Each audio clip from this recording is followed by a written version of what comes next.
So welcome to Strait Forward, live here at the AI Plus Space Summit. We're really excited to be able to feature Taiwan at the Space Summit and all the conversations around space, because Taiwan's actually doing a lot more in the space. Specifically by featuring a representative from the Taiwan Space Agency. Really excited that you're here. So I'm Channing Lee. I'm Libby Lang, and as Channing said, we're so excited to have you here, Holmes. Thank you so much for joining us. And I first actually just want to start by saying congratulations. I know that TASA just launched the newest, I guess the first satellite in its newest constellation, Yes. FORMOSAT 8. Right. So thank you for timing that perfectly for our space summit. Yeah. Really appreciate that. Thank you, Libby. Thank you, Channing. And thanks, everyone, for having me here. And I'm sure we'll get into all things FORMOSAT 8 and what you're doing there. But I first wanted to take a step back because I think that a lot of people may be surprised to learn that Taiwan has a space agency. And so I just want to start maybe by asking, why TASA? Why does Taiwan need a TASA? And what are you trying to achieve in space? Well, remember President Lyndon Johnson? He said in the height of Cold War, he famously said, control of space means control of the world. And of course, Taiwan does not intend to control either space or the world. But we do intend, I think it would be a great idea that we take advantage of the vantage point of space to our benefits, as well as the Indo-Pacific region. And so what are some of your priorities in space for TASA? All right, so Taiwan passed a law called Space Development Act in 2023. It's actually a year into the working, but eventually it was enacted in 23. In it laid out a few pillars for Taiwan's space activities, right? The first one being, Taiwan needs to promote the industrial growth for the space sector. And the second is we need to ensure sustainable development and build up, the third one being building up the national governance as well as infrastructure for space activities. And fourth is to protect the national security as well as public safety. And the last but not least is to strengthen international cooperations as well as legal alignment. Yeah. So suffice to say that out of these five pillars will be the foresight are in security, in science as well as industry. Yeah, I'm saying the TASA are rapidly marching toward these goals.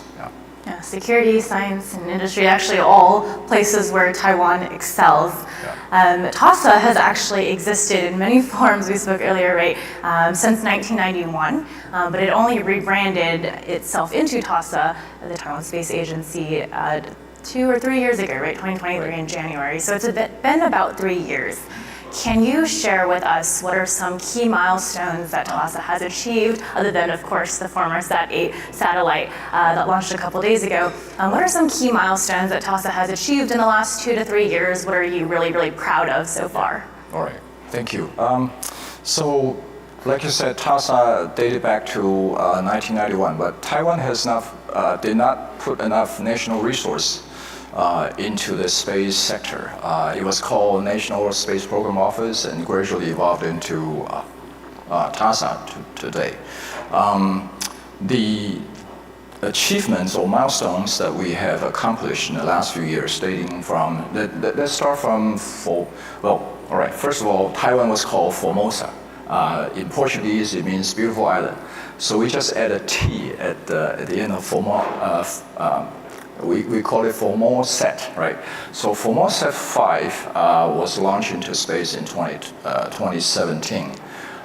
It's Taiwan's first remote sensing satellite, and we are, like Libby just said, we built on that foundation and evolved it into FORMOSAT 8.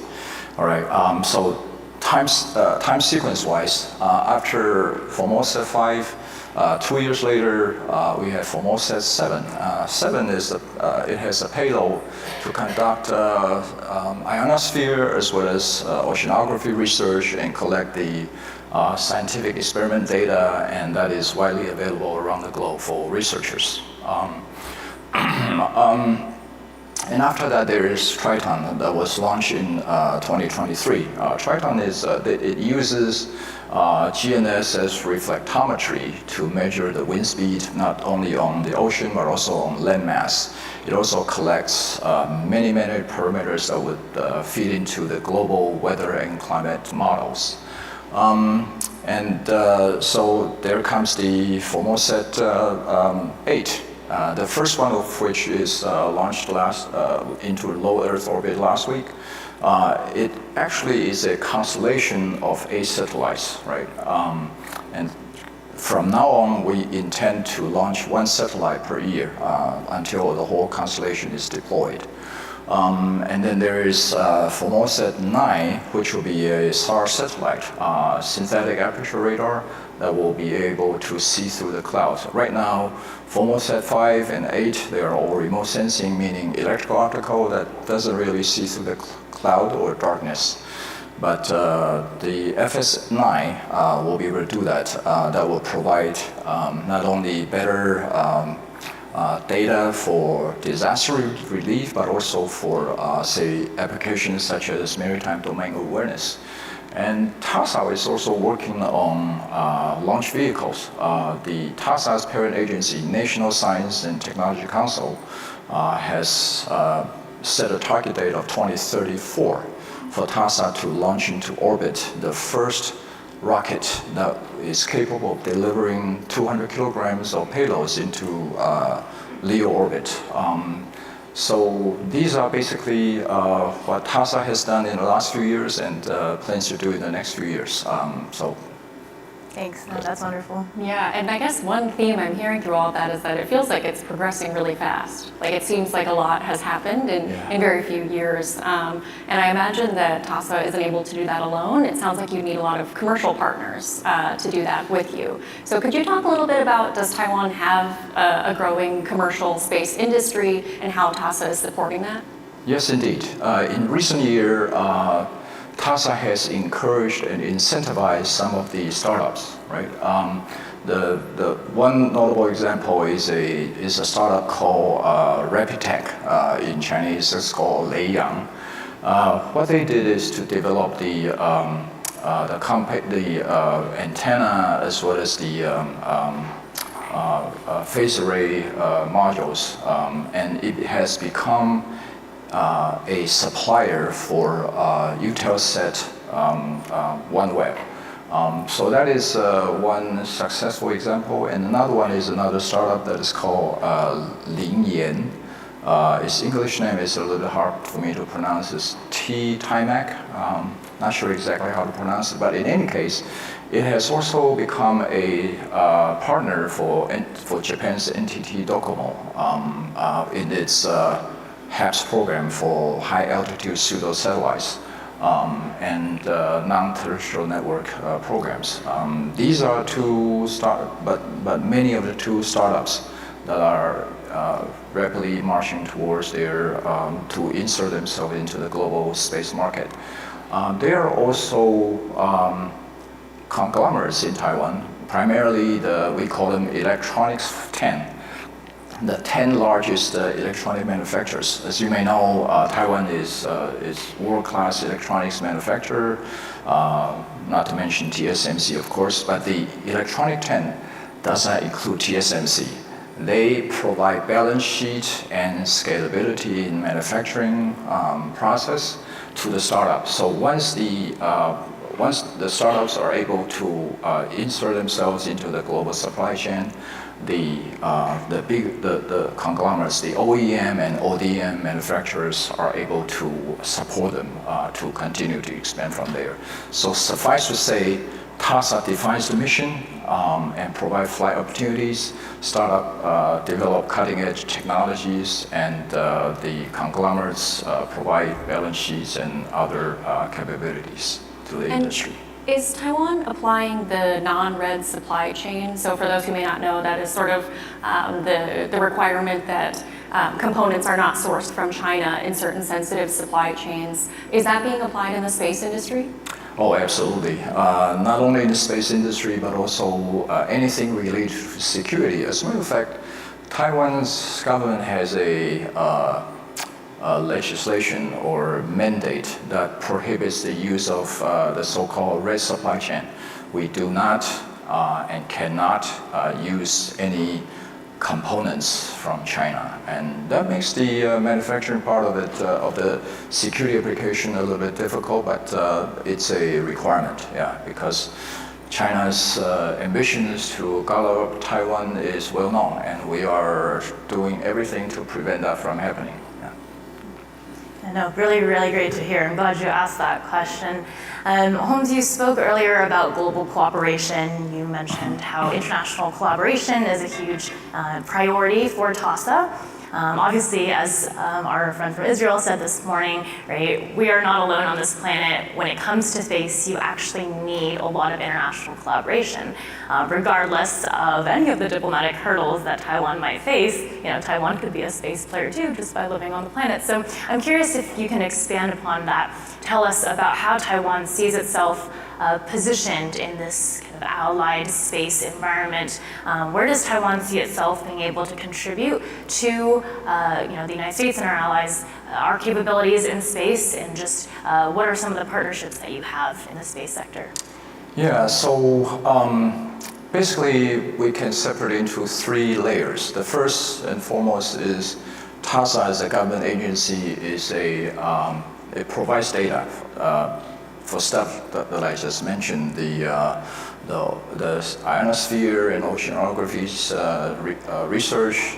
Also provides remote sensing data for natural disaster-prone areas such as Philippines and Japan and so on. And we have provided imagery to disaster area to help speed up the recovery. And the second will be we call it the co-design layer, right? Like I mentioned, the startups, they are picking the right technologies and trying to penetrate the global market in that sense. And the third layer is the manufacturing. The manufacturing is Taiwan's deep manufacturing and advanced. If any one of you have visited Taiwan's any of the Taiwan's electronics 10 factories, you'll be very, very impressed to see how fast and how precise and the quality of the electronics that they produce is just astounding. And when you mention Israel, Foxconn is the largest Apple OEM manufacturer.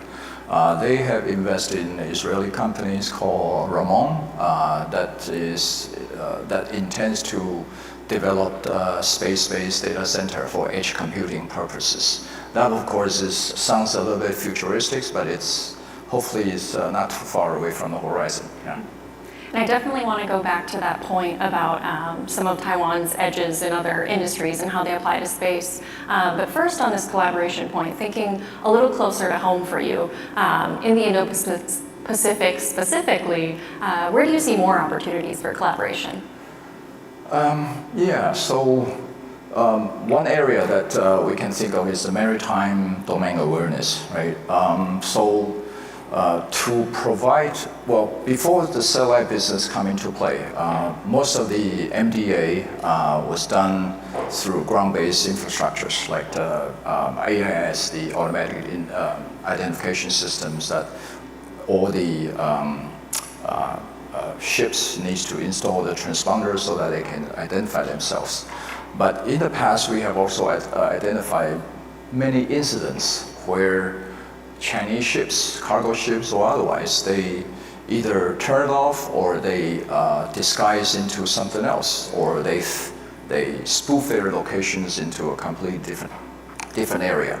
So these are part of the gray zone activities that China has done, not only in East China Sea, where Taiwan is located, but also in South China Sea. So This is one area that I think Taiwan can work closely with not only Japan but also the Philippines, Malaysia, Indonesia, and Singapore, where these are basically victim countries of China's nefarious activities in South China Seas as well as East China Sea. So that's just one example, right? And I guess now that you bring up China, kind of on the flip side of this coin, so we talked about opportunities. In terms of challenges, I imagine that China could potentially be a challenge for Taiwan in space. We've heard from speakers earlier today about setting rules of the road in space and how China may not always be bound to follow those rules of the road. So have you at TASA experienced any of those challenges? Yeah, so geopolitics is a strange animal, right? But being an engineer by training, I'm not going to get into it and make a fool of myself. But let's use Artemis Accord as an example, right? NASA released it in 2020 and hoping all the spacefaring nations would sign up. I think so far there are more than 40 countries that are signatories of the Artemis Accords. And TASA expressed our interest and intent to NASA, and which introduced us to the State Department.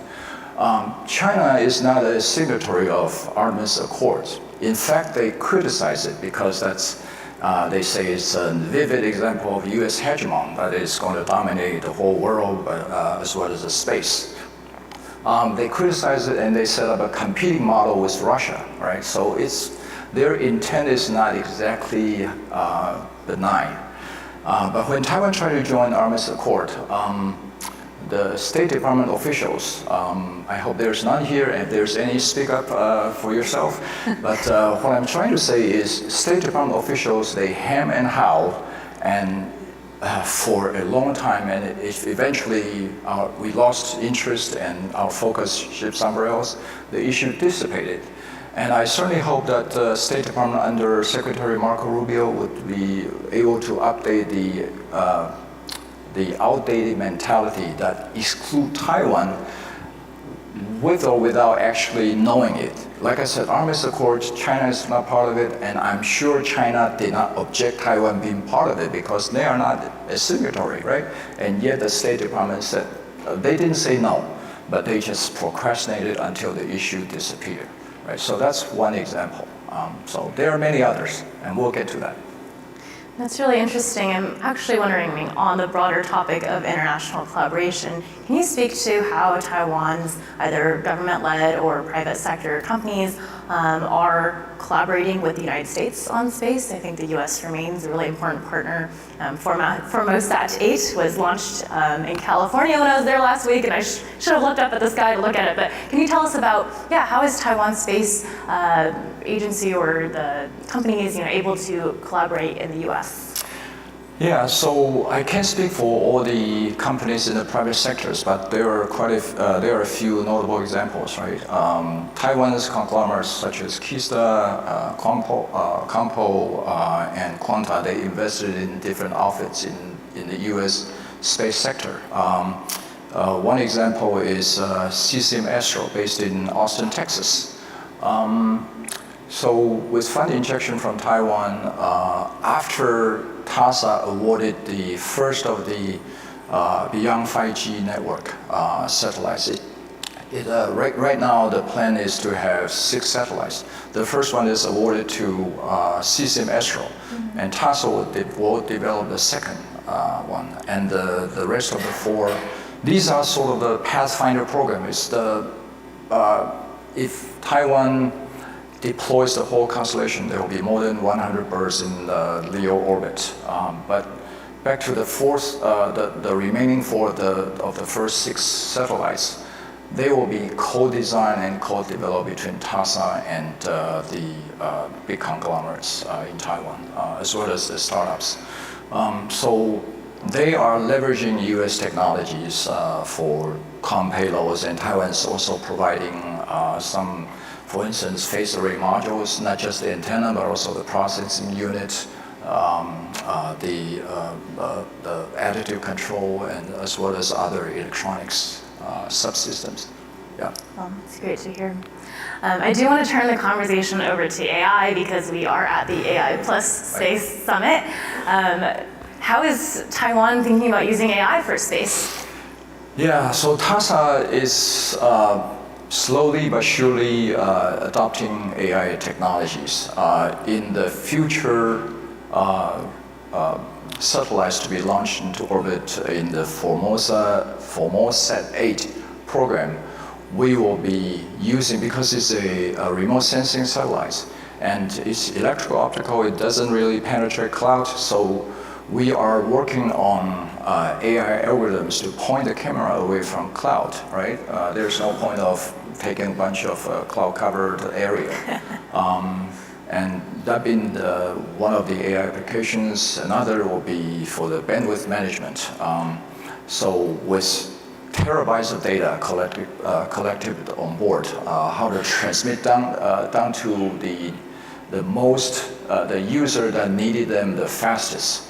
For instance, for disaster recovery area. So onboard AI algorithm would need to determine, after receiving the instruction from the ground, they would need to determine what data to download, and basically they will be able to sequence the download imagery, or imagery to be downloaded. And there is also the bandwidth management, how to choose the right frequency and at the right time so that the download will not be interfered by the very, very crowded low Earth orbits RF spectrum. Yeah. So these are but a few applications.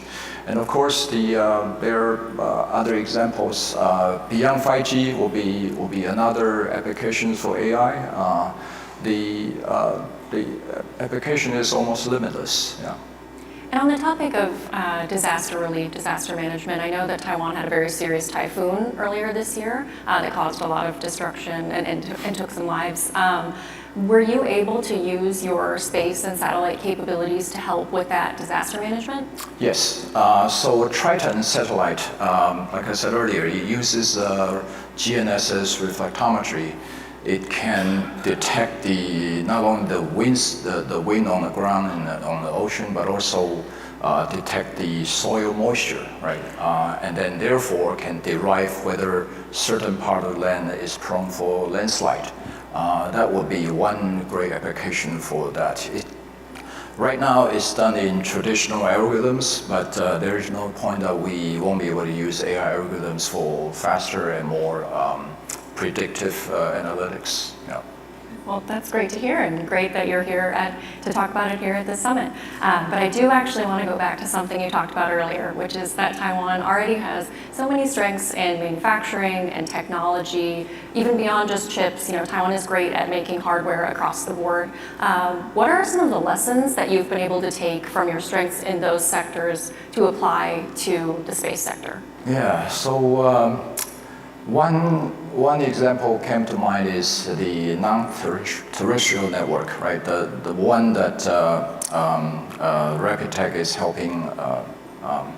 The Linyang, the T-MyTech is helping NTT Docomo to build the non-terrestrial network as well as the high-altitude pseudo-satellites.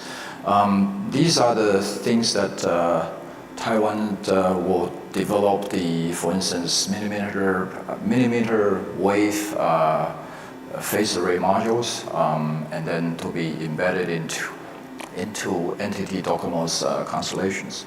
These are one of the things that Taiwan's private sector is actively involved, and TASA is also helping them to a certain extent. Yeah. Sure. I want to also talk about the training piece of this, because Taiwan has such a stellar semiconductor industry or just electrical engineering majors, lots of E majors. How has the training piece factored into how TASA is thinking about the future of their space agency, right? You obviously need to nurture this talent. You need to train young engineers, young astronauts maybe for the future. Can you talk about how maybe Taiwan's strengths in the semiconductor industry or in all this tech already can help you, build up that talent that you need for your space industry? Yeah. So TASA does offer internships for CubeSats. They are realistic projects. They are not lab projects, right? we invite college students as well as grad students to work on the CubeSat projects. Some of them were actually were launched by startups last week as well. Everybody, I think Taiwan has probably 4, maybe 5 birds that will piggyback together on board SpaceX rocket. For the training, so that's one part of it. TASA also sponsored championships, competition among colleges, not only for payloads, satellite payloads, but also for launch vehicle. But some of the space enthusiasts set up an NGO. It's called Taiwan Space Generation. It's a very interesting outfit. Suffice to say that space is a very sexy business. Right? It not only turns sci-fi into reality, but it's also visually dramatic, right? So it attracts a lot of young and upcoming engineers as well as researchers, right? So they set up this NGO inspired by the current head of TASA, Dr. Wu Zhongxin. His nickname, he is widely known in Taiwan as Uncle Rocket.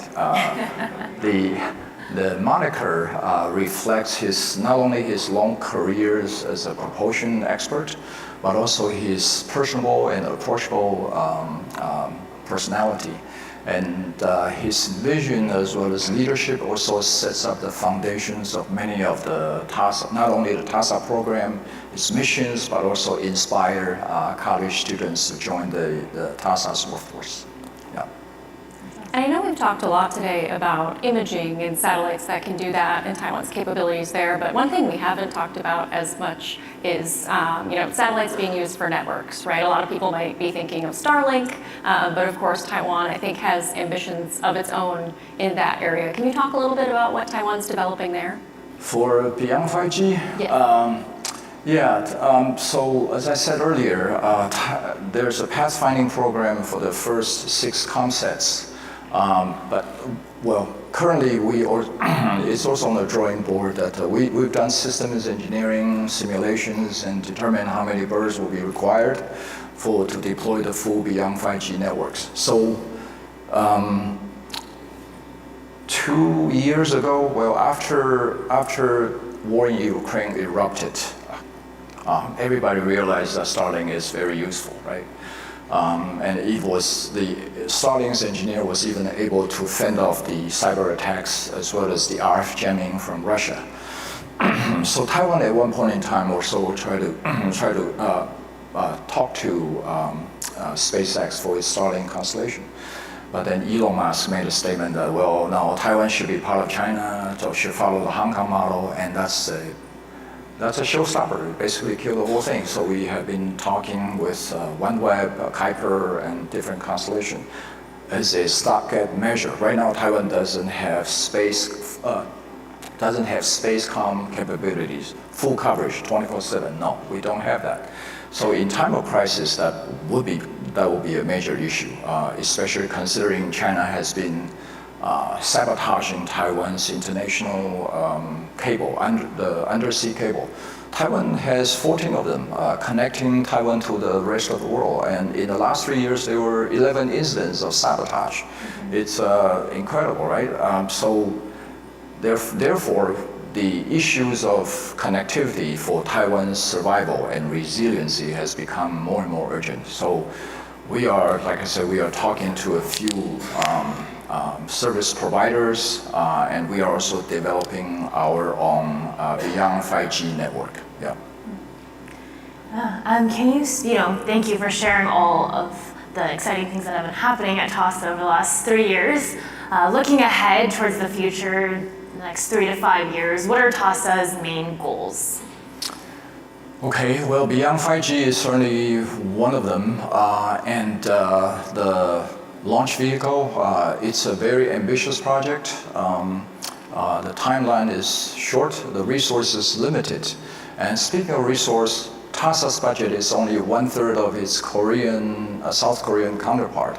and 1/10 of Japan's JAXA, Wow. right? So it's the resource is very limited. And like I said, Taiwan's government in the past did not put enough attention and resources into space sector. But it's gradually changing, all right? So we hope that with more resources to be allocated to TASA as well as the public-private partnership programs for different type of applications, that situation will change. Yeah.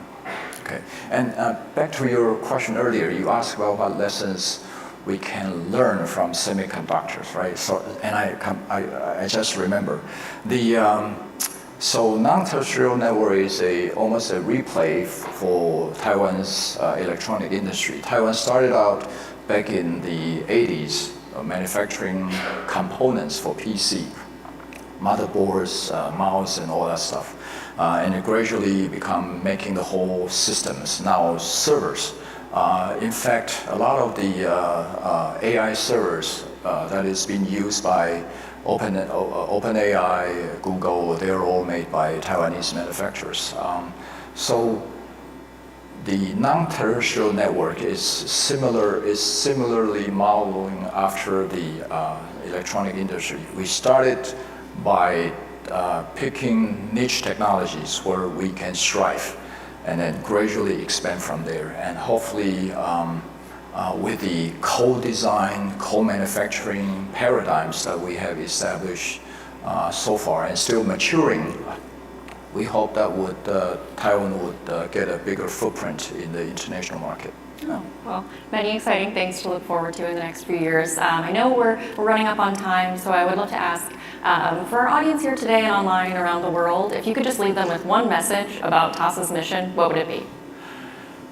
TASA, well, space vantage point is very critical, and I hope Taiwan's government can realize that TASA can do a lot of things, like working with the U.S. Space Force, for instance. China, they have increased their reconnaissance satellites by 1,200%. Well, in the last 10 years, and that's incredible. It's a menace. It's, in fact, U.S. Secretary of War Pete Hegseth said it clearly in last May in Singapore's Shangri-La dialogue that China is a clear and potentially dangerous threat to the Indo-Pacific region, and we hope that we hope to accelerate our programs in line with Japan and the U.S. to help safeguard the peace and security in the Western Pacific region. Yeah. And in the last 30 seconds, those who listen to our podcast know we really like to bring stories of Taiwan to a wider audience.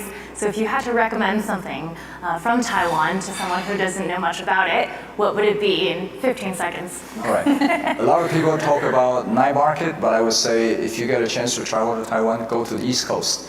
The water is crystal clear, air pristine, and the views is just astoundingly beautiful. Yeah.